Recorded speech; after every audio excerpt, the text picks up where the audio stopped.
Hey guys, what's up? My name is Nitin Bhardwaj and you're watching my lecture series of all about optics on my YouTube channel Lead the Competition.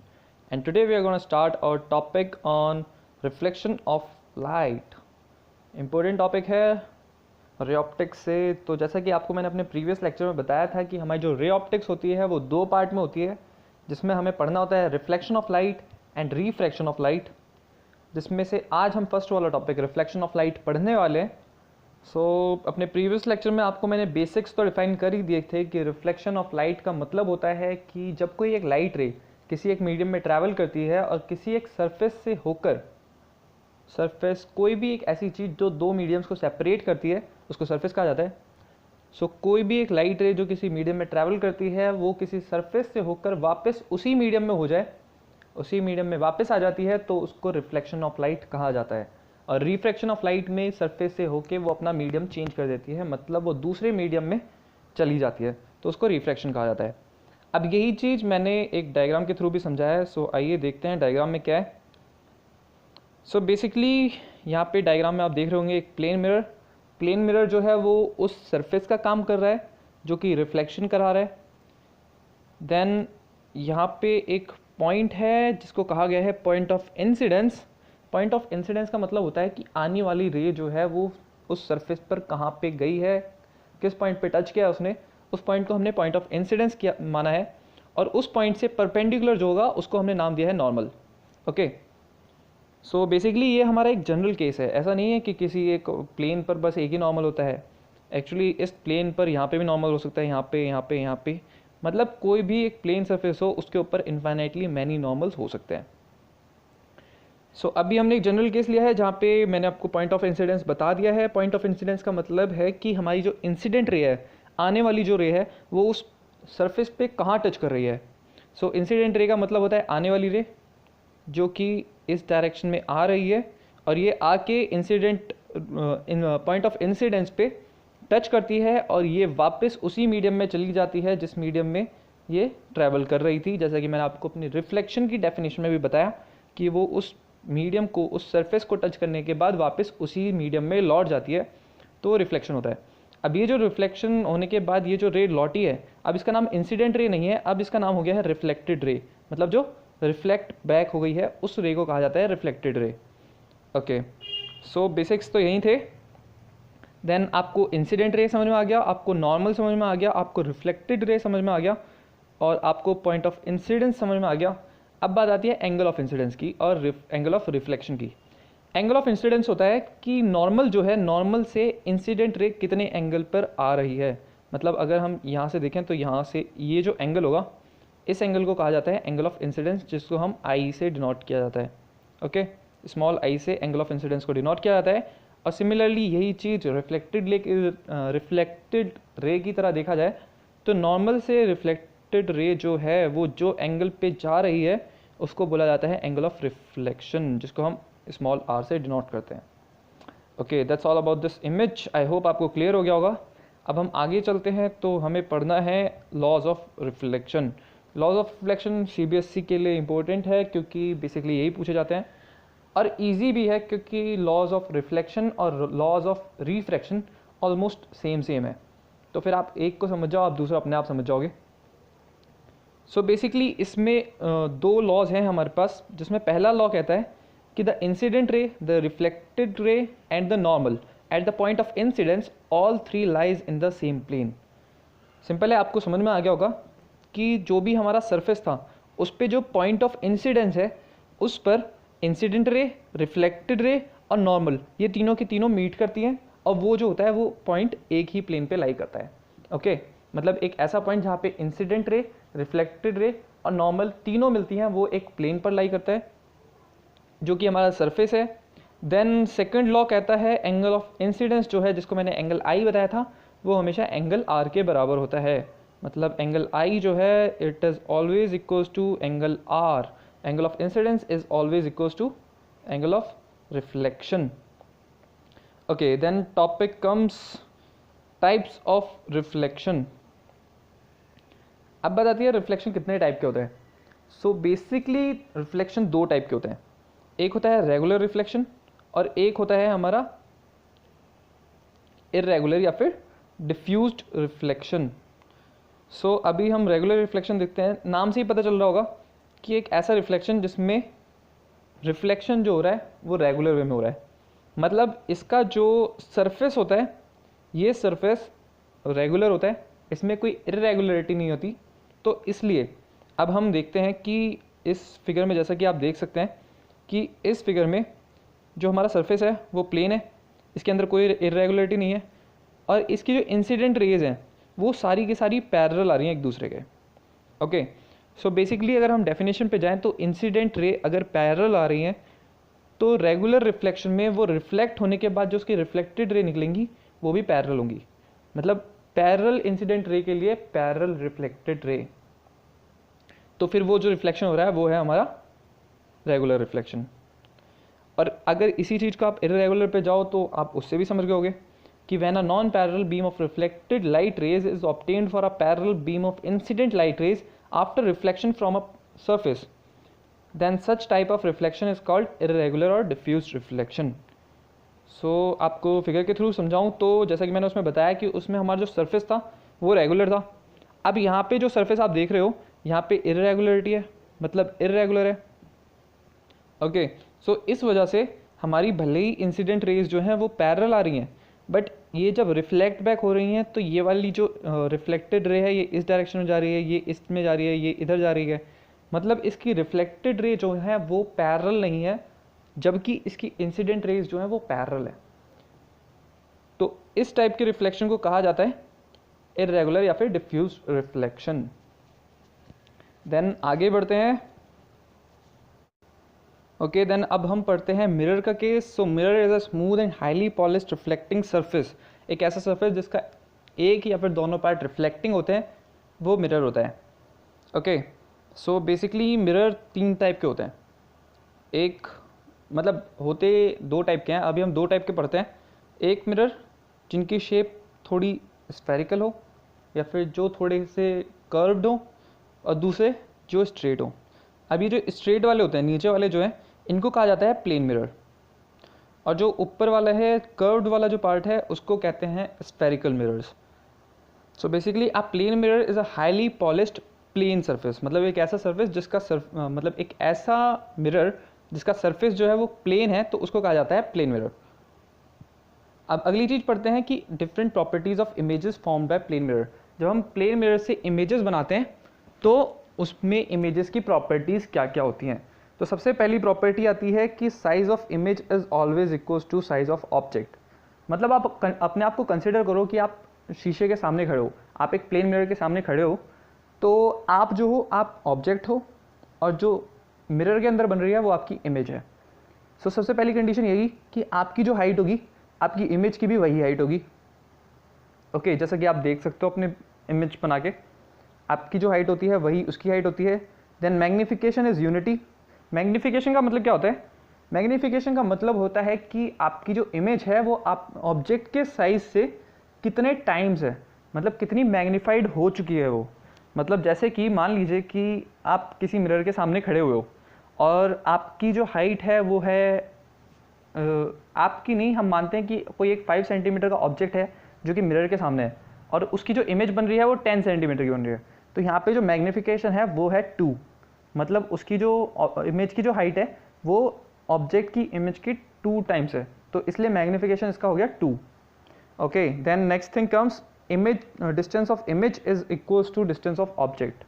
मतलब अगर आप शीशे में अपने आप को देख रहे हो तो आपका शीशे से जो डिस्टेंस होगा वही आपकी इमेज का शीशे से होगा। Then fourth thing comes a plane mirror always forms a virtual image. Plane mirror कभी भी रियल इमेज नहीं बनाता, ये हमेशा वर्चुअल इमेज बनाता है। आपको लगता है कि ऐसी कोई इमेज बन रही है बट वो बनती नहीं है, तो उसको कहा जाता है वर्चुअल इमेज। और अगर कोई इमेज रियल में बनती है तो उसको कहा जाता है रियल इमेज।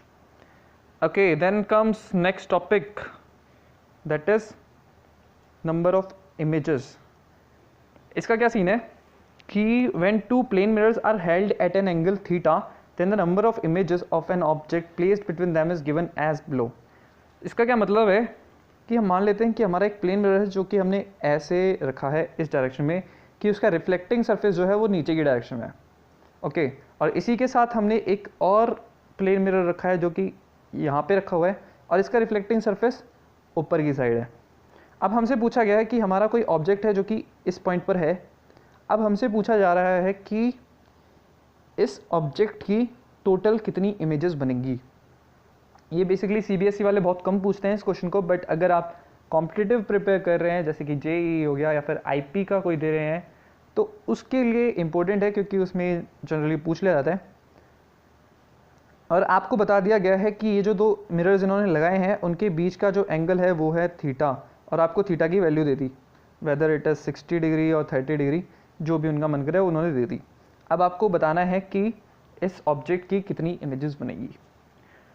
सो सिंपल सी कि आपको ये बात याद रखनी है कि इसकी जो नंबर ऑफ इमेजेस बनेंगी वो हमेशा ऑड बनेगी, इसकी इमेजेस कभी भी इवन नहीं बन सकती। तो आपको क्या करना है, आपको बस इतना करना है कि टोटल जो एंगल होता है वो होता है 360 डिग्री। आपको उसने दिया थीटा की वैल्यू, आप 360 को थीटा से डिवाइड कर दो। आप जब 360 को थीटा से डिवाइड करोगे तो कोई वैल्यू मिलेगी।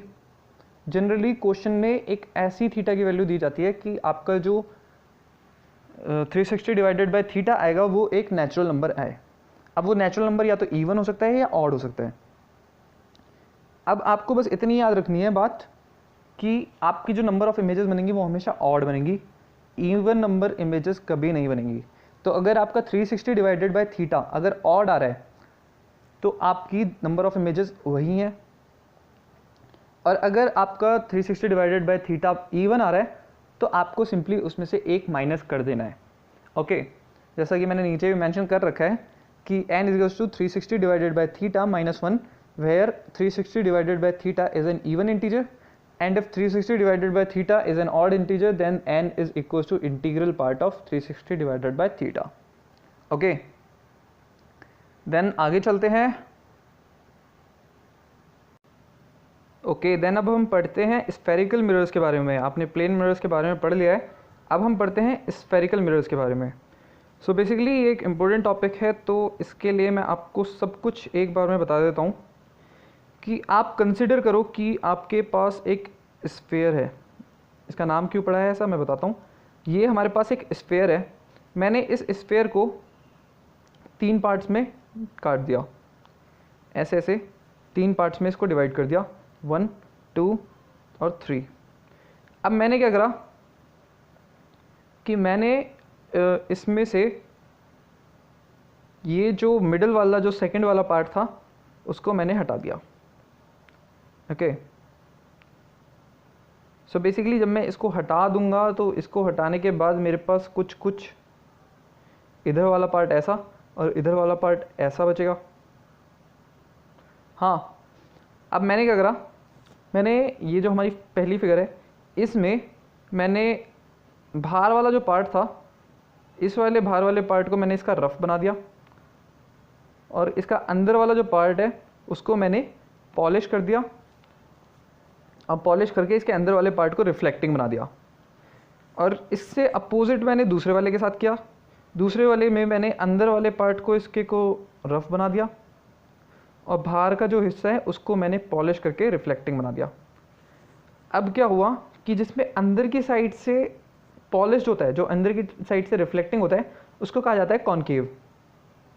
Okay, so basically concave mirror अंदर की साइड से रिफ्लेक्टिंग होते हैं, और जो मिरर्स बाहर की साइड से रिफ्लेक्टिंग होते हैं उनको कहा जाता है कॉन्वेक्स। ओके, सो आपको बस इतना याद रखना है कॉनकेव और कॉन्वेक्स क्या होता है। सो अब हम वापस आते हैं। तो अ spherical mirror is a highly polished curved surface whose reflecting surface is a cut part of a hollow sphere at glass sphere is called a spherical mirror। आप समझ गए होंगे कि मतलब एक ऐसा मिरर जिसमें हमने उसकी जो रिफ्लेक्टिंग पार्ट है उसको हाईली पॉलिश कर रखा है, जो कि एक स्फेयर का पार्ट है। एक ऐसा मिरर जिसका रिफ्लेक्टिंग पार्ट जो है वो एक स्फेयर का पार्ट है, उसको स्फेरिकल मिरर कहा गया। देन स्फेरिकल मिरर्स 2 टाइप के होते हैं, जैसा कि मैंने आपको बताया कि a concave mirror is a spherical mirror whose bent in surface is reflecting surface। bent in जो अंदर की तरफ को जो मुड़ा हुआ हिस्सा है, जो अंदर की साइड से मुड़ा हुआ जो हिस्सा है वो अगर रिफ्लेक्टिंग सरफेस है जैसे कि मैंने आपको बताया कॉन्केव मिरर में हमने बाहर वाले पार्ट को रफ बनाया और अंदर वाले को रिफ्लेक्टिंग बनाया, तो वो हमारा कॉन्केव मिरर बन गया। और अगर हम इसका अपोजिट करें, मतलब अंदर वाले पार्ट को रफ बनाएं और बाहर वाले पार्ट को रिफ्लेक्टिंग बना दें, मतलब उसका बल्जिंग आउट वाला जो पार्ट है, बल्जिंग आउट सरफेस जो है उसको रिफ्लेक्टिंग बना दें, तो वो कॉन्वेक्स मिरर बन जाता है। ओके, देन अब हम आगे चलते हैं। ओके, सो अब हमें पढ़ना है some terms related to spherical mirrors. So basically मैं इंडिविजुअली हर टर्म को बताऊं उससे अच्छा मैं आपको एक डायग्राम के थ्रू सब कुछ समझा देता हूं।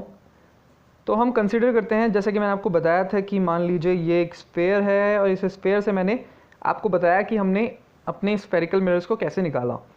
अब इसको इतना कंसिडर करिए कि ये एक स्फेरिकल मिरर है, इसका यहाँ पर इसका एक सेंटर पॉइंट होगा, इस सेंटर पॉइंट को मैंने नाम दे दिया C। ओके, और इस सेंटर पॉइंट से इसकी एक रेडियस भी होगी, इस रेडियस को मैंने नाम दे दिया R। और ये जिस पॉइंट पे टच कर रहा है यहाँ पे स्फेयर में, इस पॉइंट को मैंने नाम दे दिया P। ओके, अब मैंने क्या करा, मैंने इस साइड से इस साइड तक छोड़ के बाकी जितना भी हमारा इधर वाला जो हिस्सा था इसको मैंने रब कर दिया, इसको मैंने रब कर दिया। तो मेरा ये जो बचा, ये कुछ ऐसा बचा कि ये हमारा यहाँ बच गया, यहाँ पे हमारा पोल, यहाँ पे हमारा सेंटर ऑफ कर्वेचर, यहाँ से ये पोल P, यहाँ पे हमारा C था और ये रेडियस थी जिसको हम R कहा था। ओके, सो इसके बाद अब हम देखते हैं कि ये जो हमारी लाइन है, एक्चुअली मैंने इसको यहाँ से, इसको मैं पॉइंट को मान लेता हूँ A अभी के लिए, और इस पॉइंट को मैं मान लेता हूँ B। तो मैंने ये पॉइंट P इस वे में लिया है कि अगर मैं A से B तक की ये जो कर्व्ड डिस्टेंस है इसको निकालूं और इसका मिड पॉइंट निकालूं तो मेरा पॉइंट P आए। इसका मतलब A से लेके यहाँ तक B तक ये जो डिस्टेंस है पूरा, इस डिस्टेंस को कवर करके अगर मैं इसका हाफ मिड पॉइंट निकालूं तो वो यहाँ पर आए P पॉइंट पे। ओके, अब अगली चीज़ कि यहाँ पे हमारा ये जो C पॉइंट है इसको कहा जाता है centre of curvature. Spherical mirror का सेंटर ऑफ कर्वेचर होता है उस स्फेयर का मिड पॉइंट जिस स्फेयर का हमारा स्फेरिकल मिरर एक पार्ट है। जैसा कि मैंने आपको बताया था कि एक स्फेयर से हमने अपना स्फेरिकल मिरर निकाला है, तो उस स्फेयर का जो सेंटर का पॉइंट होगा, उस स्फेयर का जो सेंटर होगा वही उस स्फेरिकल मिरर का सेंटर ऑफ कर्वेचर है, और उस स्फेरिकल मिरर की जो रेडियस होगी वही उस लेंस की, उस मिरर या उस लेंस की रेडियस ऑफ कर्वेचर है।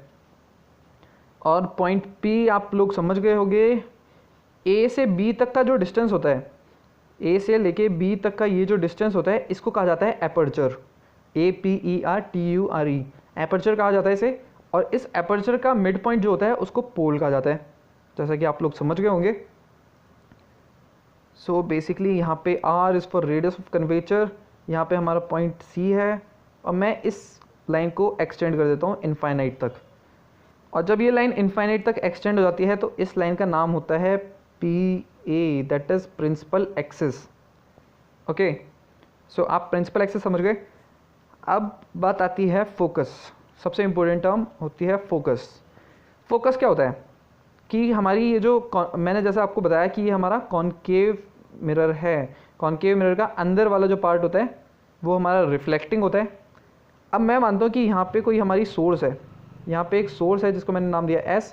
ये S जो है यहाँ से लाइट रेज आई और इस वाले सरफेस पर लाइट रेज इस वे में आई कि वो प्रिंसिपल एक्सिस के पैरेलल है। ओके, मतलब बहुत सारी लाइट रेज आई जो कि प्रिंसिपल एक्सिस के पैरेलल है। अब ये इस रिफ्लेक्टिंग सरफेस से रिफ्लेक्ट बैक होगी, जैसे कि मैंने आपको बताया कि रिफ्लेक्शन में वो उसी मीडियम में वापस आती है। तो ये रिफ्लेक्ट बैक होके कुछ ऐसे जाएगी और ये वाली कुछ ऐसे जाएगी। तो ये जो पॉइंट होता है प्रिंसिपल एक्सिस का, वो वाला पॉइंट जहाँ पे ऐसी लाइंस जो कि ऐसी लाइट रेज जो कि इनफाइनाइट डिस्टेंस से आ रही हैं, वो रिफ्लेक्शन होने के बाद प्रिंसिपल एक्सिस से मिलती हैं, इस पॉइंट को कहा जाता है F, मतलब फोकस। ओके, और इस फोकस से लेके पोल तक का जो डिस्टेंस होता है उसको कहा जाता है स्मॉल f, मतलब फोकल लेंथ। आई होप आप लोग समझ गए होंगे। सो बेसिकली अब हम इसमें आके देखते हैं, तो centre of curvature is the centre of the sphere of which the mirror और लेंस इज अ पार्ट। मतलब उस स्फीयर का सेंटर जिसका लेंस या मिरर एक पार्ट है उसको सेंटर ऑफ कर्वेचर कहा जाता है। देन रेडियस ऑफ कर्वेचर होता है radius of that hollow sphere, मतलब सेंटर ऑफ कर्वेचर से पोल तक का डिस्टेंस। पोल क्या होता है? The central point of the spherical mirror, spherical mirror का सेंटर पॉइंट, उसको पोल कहा जाता है। देन फोकस क्या होता है? फोकस होता है when a parallel beam of light rays is incident on a spherical mirror, then after reflection it meets or appears to meet at a point on principal axis which is called at focus of spherical mirror. Okay, then focal length क्या होती है? Focal length is the distance between the pole and focus. Pole से focus की जो distance होती है उसको कहा जाता है फोकल लेंथ। अब इनके बीच एक रिलेशन होता है कि जो हमारा फोकल लेंथ है वो रेडियस ऑफ कर्वेचर की हाफ होती है। ओके, आपको न्यूमेरिकल्स के बेसिस पे ये चीज़ याद रखनी है कि हमारी जो फोकल लेंथ होती है वो रेडियस ऑफ कर्वेचर की हाफ होती है। और एक चीज़ और आती है जिसको कहा जाता है पावर। पावर का क्या कॉन्सेप्ट है? पावर को P से डिनोट किया जाता है। पावर के P और पोल के P में कंफ्यूज मत हो जाना। पावर को P से रिप्रेजेंट किया जाता है और ये होती है 1/f, where f is the focal length of the spherical mirror. उस स्फेरिकल मिरर की जो फोकल लेंथ होगी उसको अगर हम 1 से मतलब 1 डिवाइडेड बाय फोकल लेंथ कर दें तो जो हमारी आती है वो होती है उस स्फेरिकल मिरर की पावर। अब बात आती है इसकी यूनिट क्या होती है? तो इसकी जनरल यूनिट होती है dioptre. Dioptre is DIOPTRE। Dioptre इसकी जनरल यूनिट है, बट 1 डायोप्टर होती है, बात आती है 1 डायोप्टर क्या होती है? 1 डायोप्टर होती है 1 डिवाइडेड बाय 1 मीटर। मतलब अगर हमारी फोकल लेंथ 1 मीटर है तब जो उस स्फेरिकल मिरर की जो पावर आएगी उसको कहा जाएगा 1 डायोप्टर। आई होप आप लोग समझ गए होंगे। Then the power of mirror is given as P equals to 1/f, इसकी यूनिट होती है मीटर। फोकल लेंथ की यूनिट होती है मीटर, बट पावर की यूनिट होती है dioptre. That's all for today guys, thank you. बाकी के हम कुछ स्पेशल कंडीशंस हैं जिनको हम नेक्स्ट लेक्चर में देखेंगे। So that's all for today, thank you for watching. अगर आपको ये वीडियो पसंद आई हो देन प्लीज़ लाइक कर देना यार, और जिसने अभी तक सब्सक्राइब नहीं किया है वो प्लीज़ सब्सक्राइब कर देना। See you in the next lecture, जिसमें हम रिफ्लेक्शन से रिलेटेड कुछ न्यूमेरिकल्स और कुछ जनरल कंडीशंस देखेंगे कि ऑब्जेक्ट की प्लेसमेंट पर इमेज कैसी कैसी बनती है। So guys, see you in the next lecture, thank you.